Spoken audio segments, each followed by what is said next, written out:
Hi, boys and girls. How are you today? Are you ready to see what happens on our Charlie story today? Well, today's story has to do with sheep going, do you remember what that word is? Astray. Sheep going astray.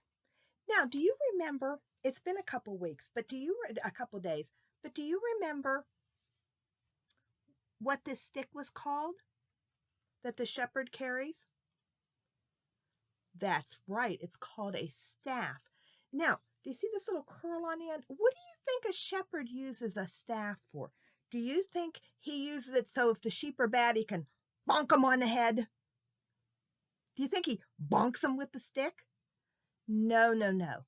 A shepherd sometimes will use his staff if a sheep starts to stray off. And look what he can do. Look what he can do.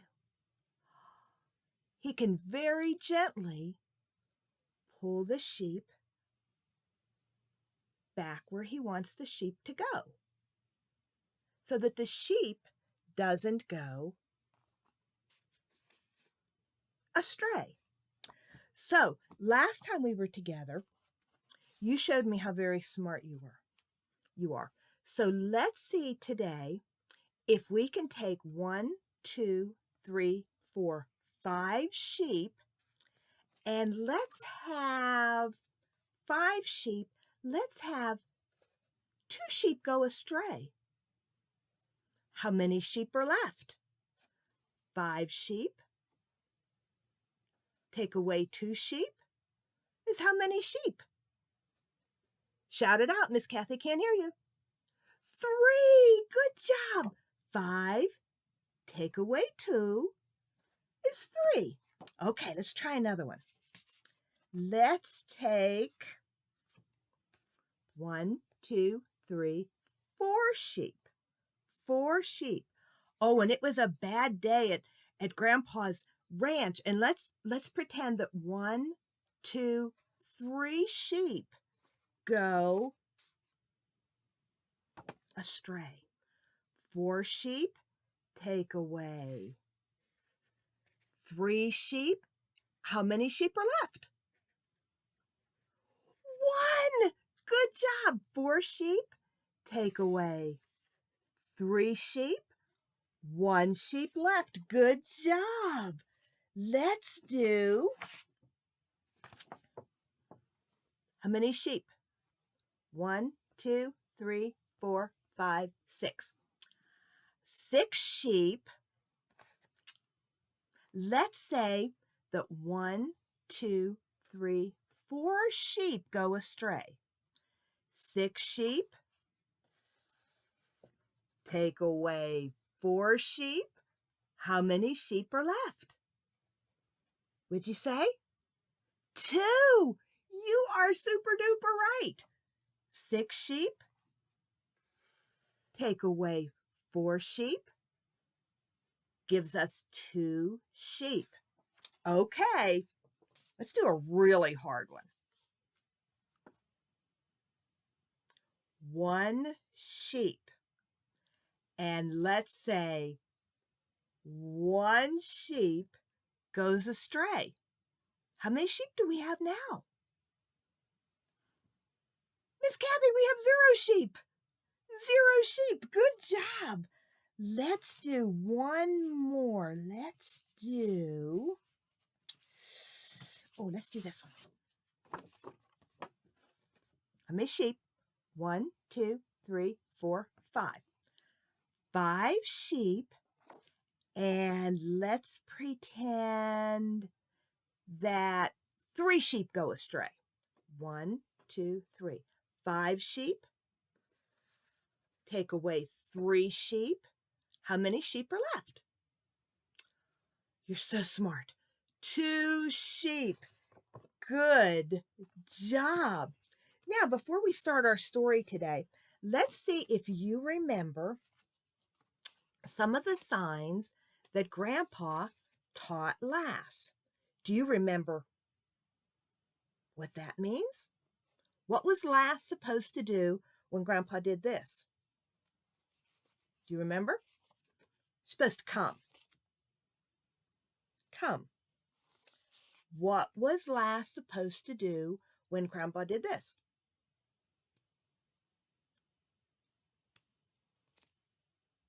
That's right. She was supposed to sit. Sit. This is a tough one. What was Lass supposed to do? Stay. Stay. Stay, Lass. Stay.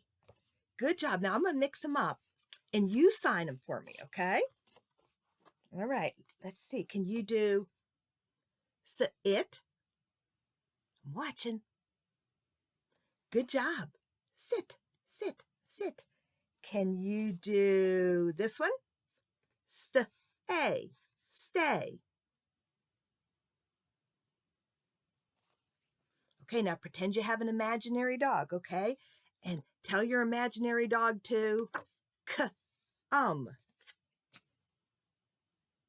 Good job. Good job. You're such good learners. Okay, we have been on Shadow Mountain at Grandpa and Grandma's house, and Charlie, Red, and Preston are having quite the adventure because they're helping Grandpa train a brand new sheepdog. And that sheepdog's name is Lass. And remember, when we first met Lass, Lass didn't look very much like a sheepdog. Lass looked like a mean dog, growling and jumping and all chained up. But Grandpa was so patient with Lass and was so loving to Lass, gently feeding her and waiting for Lass to come around, watching that Lass, deep inside of her, had a really good sheepdog inside of her. She was very good with sheep. She just didn't know it yet. But Grandpa was patient, and pretty soon Grandpa was rewarded because remember, Lass finally came to Grandpa, and the boys were so excited, and they had a celebration lunch with Lass, and they were so thrilled that finally they could pat this dog that's been so mean and now seems to be loving them and trusting them a little bit more. Well, remember, Lass had to get a good bath because she was very, very dirty, and she had to get all brushed, and pretty soon she looked like the bestest sheepdog that you could ever have, and she loved Grandpa. Oh, what happened? What happened the last time we had our story? Do you remember? Do you remember what tempted Lass to disobey? What was up in the air, flying around, tempting Lass? It was a big old group of black crows, and they were swooping around, and Lass couldn't stand herself. Now, Grandpa kept saying, which means what? Stay, Lass, stay. But Lass couldn't control herself. She just wanted to dance with those crows, and she chased them and jumped up in the air and scared them away and was having such a good time. The boys were giggling. They thought it was hysterical. But when it was all done, they were very surprised because Grandpa was not pleased with Lass at all. Now, Charlie had never seen his grandpa angry, but Grandpa was very disappointed in Lass, and Grandpa punished Lass. But in the next moment, Grandpa was loving on Lass again. And that's how it is when we disobey. Sometimes God has to correct us, or sometimes our parents have to correct us. Sometimes our teachers have to punish us. Maybe we don't get to go out for recess, or maybe we don't get break time because we weren't obeying. But that does not mean they don't love us, because the Good Shepherd sometimes has to tell us we've done wrong also, even big people. Maybe if we don't pray enough or if we don't read our Bible enough, sometimes a good shepherd has to remind us that we're not obeying. But that doesn't mean that he doesn't love us, because he always loves us and he always forgives us when we do wrong. And Grandpa explained that to the boys. I love my dog. I love Lass, but Lass has to learn to obey, because there are times I'm going to need her and I need her to obey. Well, it wouldn't be long before Lass would be put to the test to see if she really could obey Grandpa. Because when Grandpa was putting in his sheep that night, he was counting them, and one of the sheep was missing. And he counted them again, and he still was missing a sheep. Maybe when Lass was jumping around with the crows and got the sheep all shook up, one of them must have gone astray. Well, boys, we have to go find her. And so Red went up to the house to tell Grandma they were going to go look for the sheep. And Grandpa got Lass. Now, Lass was really tired because Lass had worked all day, but she was ready to help Grandpa. So out they went, the three boys and Lass and Grandpa, looking for their sheep. Now, Grandpa, can you see what the sheep has around her neck? What does she have? A little bell. Grandpa put a little bell around the necks of all his sheep. Why do you think he would do that? Just so they look pretty? No, he did that so if one of them would go astray, he would be able to hear where they are. Well, Charlie couldn't understand it. He said, Grandpa, you take such good care of your sheep. You always take them to just the right pasture where there's lots of green grass, and you care for them and you protect them and you give them the best grass in the whole world to eat. Why would a sheep want to go somewhere else, go astray? And Grandpa said, you know what, boys? It's just like that with us. Our good shepherd provides the very best for us. But sometimes our way looks better than the good shepherd's way. And sometimes when we know we should be doing one thing, we do something else because it looks more fun. And that's what the sheep was probably doing. It just saw some meadow and some grass that looked a little better than what it had, so it decided to wander off. So they walked and they walked and they went back to the meadow where they were during the day. And then Grandpa finally heard the bell, and he looked over. Can you see him?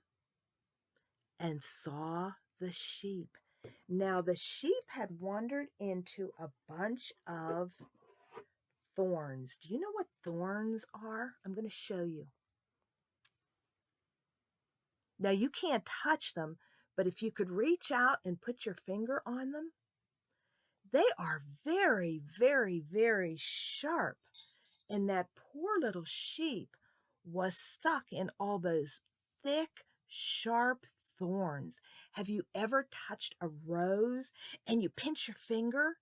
Or maybe you're outside and you touch one of Mommy's hedges and it's got little pinchies in it and you go, ow, and you get a little pinchy in your finger?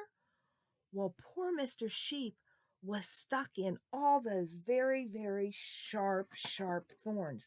Now, Grandpa could see the sheep, but Lass is shorter, and Lass couldn't see. So Lass had to go and listen to everything Grandpa said.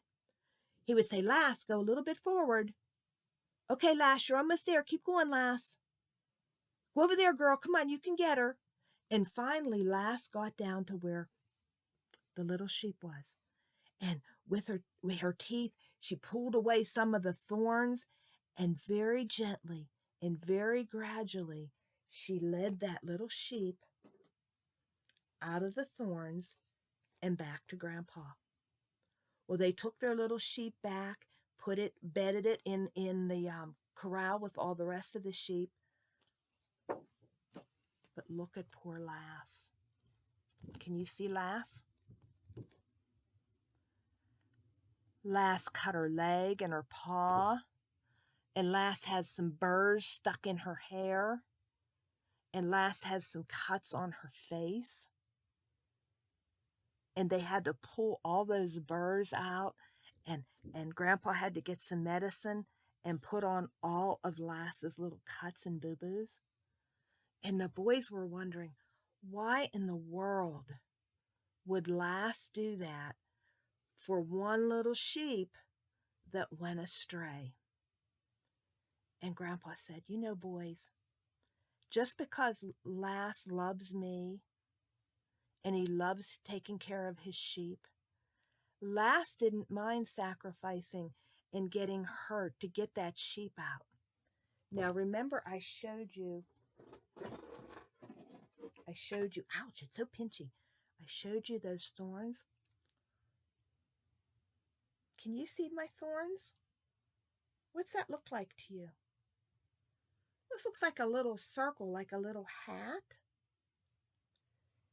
Do you know that Jesus, our good shepherd, wore a crown made out of thorns?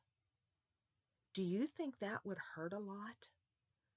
It hurts my fingers just to touch that. I can't imagine having that on my head. And do you know, those mean people took our good shepherd and put a crown on his head and beat him and hurt him and made fun of him and killed him. And do you know why our good shepherd did that? He did that because he loves his little sheep. That's you, boys and girls. He loves his little sheep so much that he was willing to die for his sheep so that his little sheep could come to heaven someday and live with him forever. And just like Lass was willing to go through all of this for that one sheep, Jesus is willing to do that for you, boys and girls, because he loves you more than anybody in the whole world. He loves you. Well, they got Lass all cleaned up, and Lass was such a good helper. She was so loyal to Grandpa. She proved herself. She was willing to do whatever Grandpa wanted her to do. And you know what? We have such a good shepherd. We should be loyal to our good shepherd, willing to do whatever the good shepherd wants us to do. The good shepherd wants us to tell someone about Jesus. If the good shepherd wants us to obey our mommies and daddies, if the good shepherd wants us to read our Bibles, we should do whatever the good shepherd wants us to do. Well, that night they all got into bed, and they were so tired and so excited about the wonderful day they had had. And it's so peaceful on Grandpa's farm.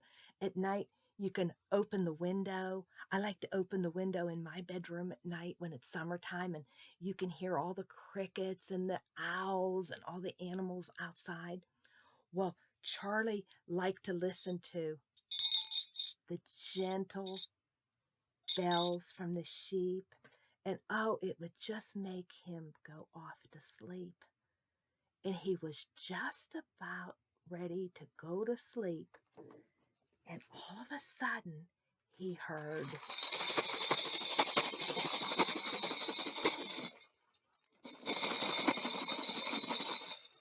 that's not one sheep bell. That's a lot of sheep bells. Oh no. What's going on with Grandpa's sheep? Oh my goodness. Are they all going astray? Did something hurt the sheep? What happened? Why are all the bells ringing? You come back tomorrow And we're going to end our story tomorrow, and you're going to find out what happened to all of Grandpa's sheep. It's scary. Make sure tomorrow you bring a blanket with you because you're going to be scared. You know what you should do tomorrow? You should bring your favorite stuffed animal with you to our story. Would that be fun? I'll bring mine. I'll find my favorite stuffed animal. You find your favorite stuffed animal and your favorite blanket.